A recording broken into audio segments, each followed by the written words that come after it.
Allah Subhanahu wa taala berfirman dalam Al-Qur'anul Karim pada kisah Nabi Daud alaihissalam ketika berperang melawan Jalut. Allah Subhanahu wa taala melantik Talut sebagai panglima perang. Innallaha qad ba'atha lakum Taluta malika. Allah telah menghantar kamu Talut untuk menjadi ketua. Katanya, anna yakunu lahul mulku alaina wa nahnu ahaqqu bil mulki minhu wa lam yu'ta sa'atan minal mal. Talut tak boleh jadi ketua, dia tak punya duit. Patut kita yang jadi ketua sebab kita punya duit. Katanya begitu. Bani Israel ingin melawan kepada kauman Jabbarin. Nak masuk bagi Baitul Maqdis. Baitul Maqdis waktu itu dijajah oleh kelompok Jabbarin yang punya kekuatan tubuh badan yang luar biasa. Bani Israel tak mampu nak berlawan dengan mereka. Maka Allah minta kepada Nabi yang diutus oleh Allah pada zaman itu, coba kamu minta kepada Allah supaya Allah hantar kepada kita pemimpin perang untuk lawan kepada mereka, supaya dengan pemimpin itu kita boleh menang. Karena dihantar oleh Allah Subhanahu wa taala, yang pastinya Allah akan tolong. Allah hantarkan Talut. Dihantar Talut untuk menjadi pemimpin sesuai dengan permintaan mereka, mereka pula yang komplain. Mereka yang minta, mereka sendiri yang tolak. Patutnya kita jadi pemimpin. Pasal apa? Pasal dia tak punya duit. Neraca material yang menjadi ukuran kepada kepimpinan dan kekuasaan dahulu dan sekarang. Jadi yang berkuasa pada hakikatnya bukan personality orang itu layak memimpin atau tidak. Yang berkuasa duit. Bukan hanya personality orang itu layak atau tidak, duit yang berkuasa. Punya duit boleh lantik. Katanya kalau tak boleh kalau tak boleh berkuasa, beli orang untuk berkuasa. Akhirnya yang punya berkuasa adalah duit. Yang berkuasa perlu kepada duit dan perlu kepada orang-orang berduit. Yang menentukan hal tuju kepimpinan dan kekuasaan adalah yang punya duit. Oleh sebab itu para penguasa itu perlu kepada orang yang berduit. Orang yang berduit perlu juga kepada para penguasa. Satu dengan yang lain saling memanfaatkan. Yang berkuasa ingin memanfaatkan dengan duitnya dan kuasanya, yang punya duit ingin menggunakan kekuasaan untuk duitnya juga. Yang susah tu yang di bawah tu. Yang susah tu yang pilih itu. Yang susah tu yang merana itu. Faham dong? Gal hada Talut dilantik oleh Allah Subhanahu wa taala, diprotes oleh siapa? Oleh Bani Israel. Kata Nabi yang diutus oleh Allah mengatakan, inna ayata mulkihi an ya'tiyakumut tabut fihi sakinatun min rabbikum wa baqiyatun mimma taraka alu Musa wa alu Haruna tahmiluhul malaikah. Kalau tanda kalau Talut ini adalah seorang pemimpin, adalah akan datang kepada kamu tabut, peti atau kotak. Fihi sakinatun min rabbikum, di situ ada sakinah daripada Tuhan kamu, wa baqiyatun, dan peninggalan-peninggalan daripada Nabi Musa dan juga Nabi Harun yang disimpan. Talut hidup di zaman setelah Nabi Musa dan Nabi Harun. Nabi Daud hidup di zaman setelah Nabi Musa dan Nabi Harun. Di zaman Nabi Musa dan Nabi Harun yang berjaya membawa Bani Israel selamat daripada Firaun, dan mulalah Bani Israel bertapak berkembang biak. Mulalah Bani Israel itu setelah generasi Nabi Musa sudah mula masuk ke Baitul Maqdis, dan pada waktu zaman Nabi Daud sempat dihalau oleh golongan Jabbarin. Sempat mereka memiliki satu kekuasaan dan berlakulah pergolakan demi pergolakan karena fitnah kuasa. Falhasil di zaman yang bertukar generasi daripada Nabi Musa sampai kepada Nabi Daud alaihissalam, apa yang ditinggalkan oleh Nabi Musa dan Nabi Harun berupa pakaiannya, tongkatnya, dan barang-barang yang menjadi milik Nabi Musa dan Nabi Harun itu disimpan dalam kotak. Disimpan di dalam kotak. Apa tujuannya? Tujuannya adalah menjadikan itu sebagai ingatan mereka kepada nabi-nabi mereka, untuk memperkuat hubungan mereka dengan Nabi yang diutus oleh Allah Subhanahu wa taala dengan melihat peninggalan-peninggalannya, dan juga dijadikan sebagai wasilah untuk mendapatkan pertolongan daripada Allah supaya menang dalam perang. Dahulu mereka kalau berperang itu kotak di bawah dan bermohon kepada Allah Subhanahu wa taala untuk diberi kemenangan dengan bertawassul dengan peninggalan-peninggalan para anbiya dan juga para rasul. Katanya kotak itu tahmiluhul malaikah, dibawa oleh malaikat. Macam mana dibawa oleh malaikat? Itu kotak yang ada peninggalan Nabi Musa dan Nabi Harun ada di Baitul Maqdis. Sementara Bani Israel waktu itu dihalau daripada Baitul Maqdis dan keluar daripada Baitul Maqdis. Jadi mereka berada di luar. Nak masuk ini kena berlawan lah dengan tu Jabbarin. Jadi katanya dalam ayat tadi Allah berfirman, kotak yang ada di Baitul Maqdis yang sedang dikuasai oleh golongan Jabbarin nanti akan dibawa itu kotak oleh malaikat. Kemana? Ke tempat Bani Israel yang sedang bersiap dengan tentera itu untuk melawan kepada golongan Jabbarin. Tahmiluhu al-malaikah. Kenapa tidak dibiarkan kotak itu kat situ saja, kita perang saja tanpa bawa kotak itu? Kenapa? Apa pasal itu kotak di Baitul Maqdis dibawa keluar, dibawa oleh malaikat? Itu Bani Israel tak boleh nampak kepada malaikat, nampak kotak je jalan. Yang bawa malaikat, karena mata manusia tidak mampu melihat malaikat. Persoalannya, tidak boleh ke Allah Subhanahu wa taala berikan kemenangan kepada Talut dan tenteranya lawan kepada golongan Jabbarin tanpa kotak itu dibawa. Untuk apa kira-kira kotak itu dibawa dan dijadikan bukti kalau Talut itu pemimpin yang dilantik oleh Allah Subhanahu wa taala? Buktinya apa? Kotak dibawa oleh malaikat, isinya adalah peninggalan Nabi Musa dan Nabi Harun. Tak boleh ke wahyu ke malah. Kenapa yang dijadikan tanda itu adalah peninggalan-peninggalan mereka? Kalau bukan diajarkan di sini untuk at-tabarruk, mengambil berkat daripada orang-orang yang mulia di sisi Allah Subhanahu wa taala, karena mereka mulia di sisi Allah Subhanahu wa taala dengan kedudukan yang Allah kasih kepada mereka. Faham tom? Jika tidak ada motif mengambil barakah pada itu semua, untuk apa dihantar? Dibawa untuk dalam berperang. Fil hadis Nabi Muhammad sallallahu alaihi wasallam bersabda, "Yaghzu fi'atun minal qaum." Akan berlaku peperangan dan kaum muslimin tidak menang dalam peperangan atau lambat nak menang, maka disuruh oleh ketua kaum muslimin, adakah di antara kamu yang pernah melihat Rasulullah, yakni hidup di zaman Rasulullah, yang maksudnya para sahabat lah. Jadi dalam peperangan di situ ada sahabat, cuma yang memimpin bukan sahabat. Peperangan itu tak kunjung tiba kemenangan. Maka pemimpin itu mengatakan, ada tak di antara kamu yang hidup di zaman Rasulullah dan melihat Rasulullah? Kalau ada, orang itu diletakkan di hadapan. Diletakkan di hadapan, Allah kasih menang. Ayat tadi tak menang. Pasal apa? Pasal orang itu di belakang atau tidak hadir atau bagaimana?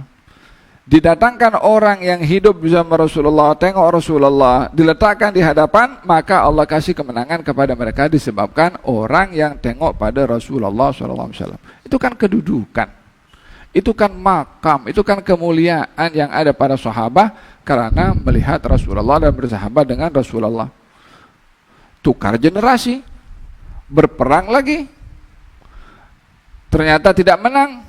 Maka ditanya, adakah di antara kamu yang melihat orang yang melihat Rasulullah? Maksudnya tabi'in. Tak melihat Rasulullah, tapi tengok orang yang tengok Rasulullah. Kalau ada, letakkan di depan. Maka diberi kemenangan oleh Allah Subhanahu wa ta'ala. Kenapa tidak? Ya Allah beri saja kemenangan tanpa mereka. Kan kita sama orang Islam. Dijadikan sunnatullah untuk ada hubungan dengan orang yang saleh dalam perang, dalam kita punya ibadah, dalam kita bersahabat, dalam kita punya pergaulan, dalam kita punya lingkungan, untuk rapat dengan orang-orang saleh. Jangan sampai hidup tidak kenal atau tidak bersama dengan orang yang saleh. Karena mereka umpama lampu yang menunjukkan jalan kita kepada Allah Subhanahu wa taala. Generasi yang ketiga, perang. Tak kunjung tiba, ini fil hadis Nabi cerita. Maka ditanya, adakah di antara kamu yang tengok orang, yang tengok Rasulullah SAW? 3 generasi. Kalau ada letakkan di hadapan, maka dia menang. Yang memberi kemenangan adalah Allah Subhanahu Wa Taala. Asbabnya itu adalah orang-orang yang mulia di sisi Allah Subhanahu Wa Taala. Dengan demikian, pemberian daripada Allah Subhanahu Wa Taala terkait dengan kebaikan yang diberikan kepada orang beriman melalui perantara dan wasilah, kadang-kadang melalui orang, kadang-kadang melalui barang. Kadang-kadang melalui orang, kadang-kadang melalui barang. Melalui orang, ya seperti tadi, hadis yang orang dibawa dalam peperang. Melalui barang, ya seperti peninggalan Nabi Musa dan juga Nabi Harun alaihissalam. Dalam Quranul Karim, Allah Subhanahu Wa Taala ceritakan tentang Nabi Yakub ambil berkat daripada Nabi Yusuf punya pakaian. Dibawa daripada Mesir pergi ke Palestin, sudah dekat dengan Palestin, kata Nabi Yakub, inni la ajidu riha Yusuf, saya boleh menghidup baunya Yusuf. Ya Yakub alaihissalam, Yusuf itu berada di Mesir, sudah pun sekian lama ada di Mesir, takkan baru sekarang kau boleh cium. Gal inni la ajidu riha Yusuf, saya menghidup baunya Yusuf. Bila dia menghidup, ketika pakaiannya dibawa daripada Mesir menuju ke Palestin, sudah dekat tuh. Faham tuh? Kalau dimaksudkan itu tidak ada barakah, untuk apa Nabi Yusuf buka pakaiannya, dilipat berikan kepada abangnya, letakkan di wajah ayah saya, maka dia akan berubah, matanya boleh melihat. Diambil itu pakaian, dibawa daripada Mesir pergi ke Palestin, letakkan pada muka Nabi Yakub, maka matanya boleh melihat. Tak ada ubat mata, tak ada operation, tak ada pakai laser, tak apa. Apa yang ada pada pakaian Nabi Yusuf yang lekat dengan tubuh badannya, mungkin keringat, mungkin dia lekat dengan badannya. Kalau bukan oleh karena barakah yang diletakkan oleh Allah pada orang-orang yang mulia di sisi Allah Subhanahu Wa Taala. Faham tuh? Ianya bukan karena keringat, bukan karena bahan kainnya, bukan karena kulitnya Nabi Yusuf, bukan, makam yang Allah kasih, kedudukan yang Allah kasih. Satu hari Imam Syafi'i melihat dalam mimpinya kalau Rasulullah SAW berpesan kepadanya. Imam Al-Baihaqi ada cerita. Katanya Imam Syafi'i melihat dalam mimpi Rasulullah SAW. Katanya sampaikan kepada Ahmad bin Hanbal untuk dia bersabar akan fitnah yang akan berlaku kepada dia. Dan dia adalah orang yang selamat. Esok hari Imam Syafi'i perintahkan anak muridnya atau anak buahnya pergi sana jumpa dengan Imam Ahmad bin Hanbal, beritahu tentang surat ini. Jadi tak diceritakan kepada orang itu, hanya dalam surat. Tulis, lipat, serahkan, bawa. Dibawa surat itu kepada Imam Ahmad bin Hanbal. Sampai ke Irak waktu subuh, dibaca oleh Imam Ahmad bin Hanbal. Menangis Imam Ahmad bin Hanbal. Tanya kepada orang yang bawa surat itu, kamu baca ke? Kalau tidak, maka dibuka pakaian yang dipakai, dilipat, serahkan kepada orang yang membawa surat itu sebagai tanda terima kasih. Karena mendapatkan kabar gembira kalau Rasulullah memberikan kabar gembira kepada Imam Ahmad ibn Hanbal. Walaupun ada dugaan, tapi diberi kabar gembiranya dia akan selamat. Dibawa balik itu pakaian. Itu hadiah daripada Imam Ahmad bin Hanbal kepada utusan Imam Syafi'i. Sampailah balik ke Mesir, jumpa dengan Imam Syafi'i, tanya apa yang dilakukan oleh Ahmad bin Hanbal. Karena dibuka dan dia menangis. Lalu apa yang dia katakan kepada kamu? Kata ada, dia hanya bagi pakaian yang dipakai olehnya. Kata Imam Syafi'i, boleh saya ambil itu pakaian. Jangan risau, bukan ambil daripada kamu, tapi ambil barakah, dibasahi itu pakaian, diambil daripada airnya dan digunakan oleh Imam Syafi'i daripada air pakaian yang dipakai oleh Imam Ahmad ibn Hanbal, muridnya Imam Syafi'i. Mungkin zaman sekarang katakan bid'ah, ya kan, melampau, tak guna. Wallahi kalau tak guna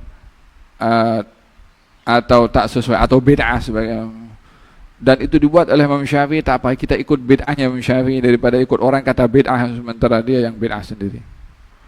Lebih baik kita ikut bid'ah bersama dengan Imam Syafi'i daripada orang yang tak reti apa-apa nak atur Imam Syafi'i atau nak atur perbuatan-perbuatan yang dilakukan oleh orang-orang seperti Imam Syafi'i sebagai perbuatan yang bid'ah. Faham tak? Kalau baginda Rasulullah sallallahu alaihi wasallam di offer oleh Abbas bin Abdul Muttalib untuk minum air Zam-Zam daripada bekas yang bersih. Masa Hajjatul Wada singgah di mana? Perigi Zam-Zam. Itu ramai orang yang berkumpul untuk minum. Perigi Zam-Zam itu ada beberapa macam cawan atau alat untuk mengambil air Zam-Zam dan diminum daripada cawan tersebut. Maka baginda Rasulullah mengatakan kepada Abbas, Abbas berikan kepada kau air. Kata Abbas mengatakan kepada anaknya, putranya Fadal, Fadal ambil cawan khas untuk Rasulullah supaya dapat minum air Zam-Zam. Kata Nabi, tidak, daripada cawan itu saya ambil berkatnya orang-orang Islam juga. Hatta Rasulullah sallallahu alaihi wasallam pun minum daripada cawan yang yang ada di perigi Zam-Zam waktu itu. Coba kalau kita ada satu cawan, kita gilir semua yang hadir di sini. Kemudian ada orang tengok sebelah sana dekat mana, dekat luar ke melalui live stream. Tengok tu, memperhamba orang lain. Melampau, ta'assub, ta'assub. Wal ma'u bima fihi yandahu. Air itu dengan cawan warna apa akan terwarnailah air itu. Kita kalau pakai cermin mata warnanya pink, nampak semua depan kita pink. Kalau pakai warna blue, nampak semua biru. Kalau pakai warna merah, nampak semua merah. Coba pakai yang jernih macam ni. Oh, ini pakai baju hitam, ini pakai baju coklat, ini pakai baju putih. Nampak clear. Wal ma'u bima fihi yantahu. Wa kam min a'ibin gawalan sahihan wa afatuhu al-fahmus saqimu. Berapa banyak perkara itu benar tapi dilihat salah karena yang tengok, yang faham salah. Pemahaman yang salah mesti akan menilai yang benar jadi salah, sebab problemnya bukan yang dinilai, yang menilai. Faham tak?